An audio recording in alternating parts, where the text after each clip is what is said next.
Hello बच्चों, आप लोग का स्वागत है हमारे चैनल में। आज हम क्लास 10 का जो है साइंस का वन लाइनर क्वेश्चन बताने वाले हैं। तो ये जो है वो ऑब्जेक्टिव में भी काम आएगा, तो उसे देखिएगा अंत तक। तो पहला क्वेश्चन देखते हैं। एक उत्तल दर्पण की फोकस दूरी ज्ञात करें जिसकी वक्रता त्रिज्या 32 सेंटीमीटर है। तो आप लोग को पता होगा F = R/2 फार्मूला होता है। ये फोकस दूरी जो है वह वक्रता त्रिज्या के आधी होती है। और जो है आर का मान 32 दिया हुआ है। आप देख सकते हैं वक्रता त्रिज्या है यहाँ 32 सेंटीमीटर दिया है। तो आर का मान 32 दिया हुआ है और 2 से डिवाइड करेंगे तो 16 आपका आ जाएगा। तो 16 सेंटीमीटर इसका आंसर हो जाएगा। जो से याद रखिएगा, इस प्रकार हम लोग ज्ञात करते हैं फोकस दूरी। अगला क्वेश्चन है कि सिल्वर के शोधन में सिल्वर नाइट्रेट के विलयन से सिल्वर प्राप्त करने के लिए कॉपर धातु द्वारा विस्थापन किया जाता है। यानी कि जब सिल्वर नाइट्रेट जो है AgNO3 को Cu से अभिक्रिया कहते हैं। तो Cu क्या करता है, Ag को विस्थापित कर देता है और बना देता है क्या, CO3 और Ag यानी कि सिल्वर प्राप्त होता है। और इस प्रक्रिया का अभिक्रिया लिखिए। तो आप देख सकते हैं कॉपर जो है Ag को विस्थापित किया, इसलिए जो है विस्थापन अभिक्रिया हो जाएगा। अगला नंबर क्वेश्चन की बात करते हैं। अगला नंबर क्वेश्चन देख सकते हैं, मानव नेत्र में किस प्रकार का लेंस रहता है। तो मानव लेंस में जो है उत्तल लेंस हो जाएगा। उत्तल लेंस हो जाएगा। उत्तल लेंस रहता है जो कि हम लोग इंग्लिश में कन्वेक्स लेंस कहते हैं। अगला नंबर क्वेश्चन देखिए कि कौन सा यौगिक क्लोरीन से अभिक्रिया करके विरंजक चूर्ण बनाता है। तो शुष्क बुझा हुआ चूना जिसको बोलते हैं CaOH2 यानी कि कैल्शियम हाइड्रोक्साइड। CaOH का होल 2 जो होता है, ये जो होता है कैल्शियम हाइड्रोक्साइड जो होता है वह क्लोरीन से अभिक्रिया करके क्या बनाता है, विरंजक चूर्ण बनाता है। अगला क्वेश्चन है आवेश का SI मात्रक क्या है। तो आवेश का जो SI मात्रक होता है, जोर से याद रखिएगा, कूलम होता है। अगला नंबर क्वेश्चन की ओर बढ़ते हैं। अगला नंबर हम लोग का क्वेश्चन है कि सीसा एवं टीन का मिश्र धातु का नाम। और सीसा और टीन के मिश्र धातु का नाम है सोल्डर। क्या है, सोल्डर। और तांबा और कांसा मिलके, और एक याद रखिएगा, तांबा और कांसा मिलके एवं कांसा मिलके क्या बनाएगा, पीतल। ये भी मिश्र धातु पूछता है। तांबा और कांसा मिलके पीतल और सीसा और टीन मिलके सोल्डर बनाता है, मिश्र धातु का निर्माण करता है। ये आप लोग का क्वेश्चन पूछ सकता है। अगला देखिए, किसी चुंबकीय क्षेत्र में स्थित विद्युत धारावाही चालक पर आरोपित बल कब अधिकतम होगा। तो जब धारा की दिशा क्या होता है, चुंबकीय क्षेत्र की दिशा के लंबवत होती है। यानी कि जो धारा की दिशा हो जाएगा, विद्युत धारा की दिशा जो होगा वह चुंबकीय क्षेत्र के बिल्कुल जो है लंबवत 90 डिग्री हो, तब जो है वह जो है चुंबकीय क्षेत्र में जो है आरोपित बल अधिकतम होगा। अगला क्वेश्चन की ओर बढ़ते हैं। अगला क्वेश्चन देख सकते हैं। इसमें देखिए, एक गोलीय दर्पण के वक्रता त्रिज्या, इसमें भी आर का मान दिया हुआ है। वक्रता त्रिज्या को आर से लिखते हैं, डिनोट करते हैं। रेडियस ऑफ कर्वेचर यानी कि 20 सेंटीमीटर है। इसका फोकस दूरी एफ ज्ञात करने बोला है। तो एफ बराबर क्या होता है, R/2 होता है। आर का मान कितना है, 20 सेंटीमीटर, और आधा होता है यानी कि 10 सेंटीमीटर, यानी कि फोकस जो है वो आपका 10 सेंटीमीटर होगा। इस प्रकार का क्वेश्चन रहता है। अगला है, किसी रासायनिक अभिक्रिया में उत्पाद के साथ साथ ऊष्मा भी उत्पन्न होती है। यह किस प्रकार रासायनिक अभिक्रिया है। आप जानते हैं जो है ऊष्मा अभिकारक अभिकारक से जो उत्पाद बनाता है, उत्पाद के साथ साथ जो ऊष्मा उत्पन्न होता है इसको हम ऊष्माक्षेपी अभिक्रिया करते हैं। अगर पहले की ज़रूरत हो, अगर अभिक्रिया में ऊष्मा की ज़रूरत हो, इसमें ऊष्मा की ज़रूरत हो, तो हम लोग उसे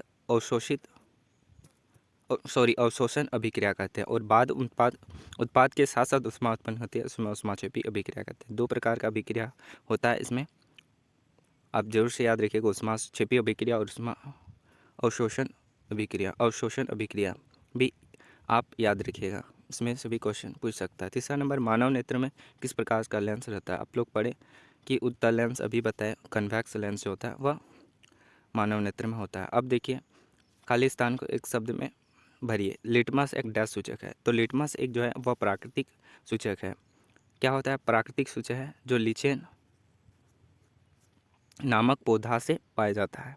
लिटमस लिचेन नामक एक पौधा से पाया जाता है। ये भी याद रखिएगा, ऑब्जेक्टिव में पूछ सकता है। लिटमस एक प्राकृतिक सूचक होता है। अगला है प्रतिरोध का असाय मात्रक। तो प्रतिरोध का असाय मात्रक जो होता है वो ओम होता है। क्या होता है? ओम होता है। जोर से याद रखिएगा। इसका जो सिंबल होता है इस प्रकार होता है, ये भी याद रखिएगा, ये होता है, इसका सिंबल इस प्रकार होता है। तो क्या हो जाएगा? प्रतिरोध का असाय मात्रक ओम। अगला है अमलगम में अनिवार्य रूप से उपस्थित रहने वाली एक धातु, यानी कि अमलगम में एक धातु होना ही चाहिए। वह धातु है मरकरी। Hg जो है वह मरकरी जो है वह अमलगम में रहने वाले एक जो धातु मरकरी जो है वह होना ही चाहिए। अगला है कि जनित्र किस सिद्धांत पर कार्य करता है। तो जनित्र जो है आपका विद्युत चुंबकीय प्रेरण के सिद्धांत पर काम करता है। किसके सिद्धांत पर काम करता है? विद्युत चुंबकीय प्रेरण के सिद्धांत पर। आपका आंसर हो जाएगा, जोर से याद रखिएगा। अगला है एल्कीन का सामान्य सूत्र। तो आप लोग हाइड्रोकार्बन में पढ़े होंगे कि सेचुरेटेड और अनसेचुरेटेड कार्बन होता है। सेचुरेटेड कार्बन में एल्कीन और एल्कीन आता है, और अनसेचुरेटेड में एल्काइन आता है, YNA। तो आप पढ़े होंगे एल्केन में क्या होता है। एल्केन में क्या होता है? इसका फॉर्मूला होता है CnH2n+2। क्या होता है? CnH2n+2। और एल्कीन में जो होता है, एल्कीन में होता है CnH2n। n क्या है? नंबर ऑफ की संख्या, कार्बन की संख्या और हाइड्रोजन की संख्या। और एल्काइन का फॉर्मूला जो होता है वह होता है CnH2n-2। ये ऑब्जेक्टिव में पूछ सकता है, ये इम्पॉर्टेंट है। ये तीनों का फॉर्मूला जो है वह जरूर से याद रखिएगा, एल्केन, एल्कीन और एल्काइन। इसमें पूछा है एल्कीन, तो CnH2n इसका राइट आंसर हो जाएगा। अगला नंबर क्वेश्चन की ओर देखते हैं। चेहरे देखने के लिए किस दर्पण का उपयोग करते हैं? तो चेहरे देखने के लिए हम लोग समतल दर्पण का उपयोग करते हैं। किस दर्पण का? समतल दर्पण का हम लोग उपयोग करते हैं। अगला क्वेश्चन है फोटोग्राफी में किस प्रकार की अभिक्रिया का उपयोग होता है? तो फोटोग्राफी में जो है वह आपका प्रकाश रासायनिक अभिक्रिया जो है वो फोटोग्राफी में उपयोग होता है। ये भी इम्पोर्टेंट है, जरूर से याद रखिएगा। प्रकाश रासायनिक अभिक्रिया में क्या होता है? फोटोग्राफी जो है क्रिया का जो है उपयोग होता है। अगला है मानव नेत्र को उस भाग का नाम लिखिए जो प्रकाश की मात्रा को नियंत्रित करता है। तो मानव नेत्र के पढ़े होंगे, मानव नेत्र के उस भाग का नाम जो है जो प्रकाश जो है लाइट को जो है वह नियंत्रित करता है, वह है परितारिका या आइरिस। परितारिका या आइरिस दोनों में से एक को लिख दीजिए, आपका आंसर हो जाएगा। परितारिका को ही हम लोग आइरिस भी कहते हैं, तो ये जरूर याद रखिएगा। अगला है कठोर जल को मृदु जल बनाने में किस सोडियम यौगिक का उपयोग किया जाता है? तो यहाँ परितारिका नहीं होगा, यहाँ गलत चीज़ से लिखा हुआ है, परितारिका नहीं होगा, ये भी आंसर नहीं होगा।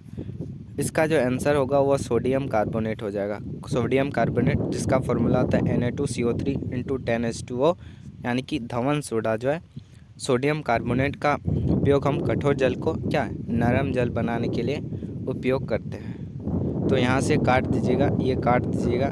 इसका जो आंसर हो जाएगा 4 नंबर का, ये आंसर हो जाएगा सोडियम कार्बोनेट।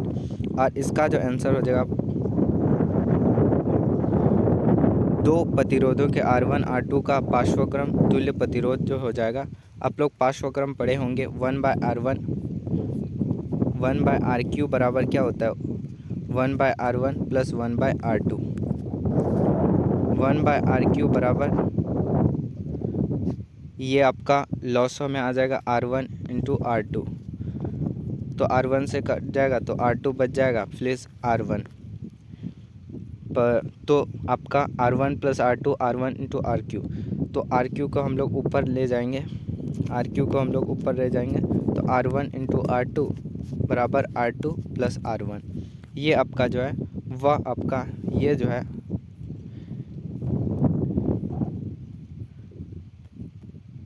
ये R1 ये जो है आपका घेर देते हैं, ये जो आपका है वो आपका RQ यानी कि दो धातुओं के दो प्रतिरोध R1 R2 का पार्श्वक्रम का तुल्य प्रतिरोध है, ये वाला समीकरण। तो ये लिख दीजिएगा तो आपका नंबर मिल जाएगा। RQ बराबर R1 इंटू R2 बराबर R2 प्लस R1, ये इसका आंसर हो जाएगा। होप आप समझे होंगे, ये नहीं लिखे थे।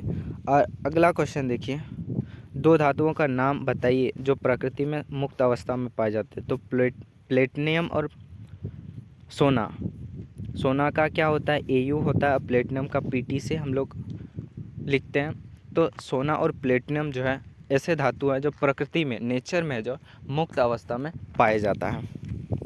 अगला क्वेश्चन है, गैल्वेनोमीटर के एक उपयोग को लिखिए। तो गैल्वेनोमीटर का उपयोग जो होता है वह किसी परिपथ में विद्युत धारा की तीव्रता और दिशा को मापने के लिए किया जाता है। किसका?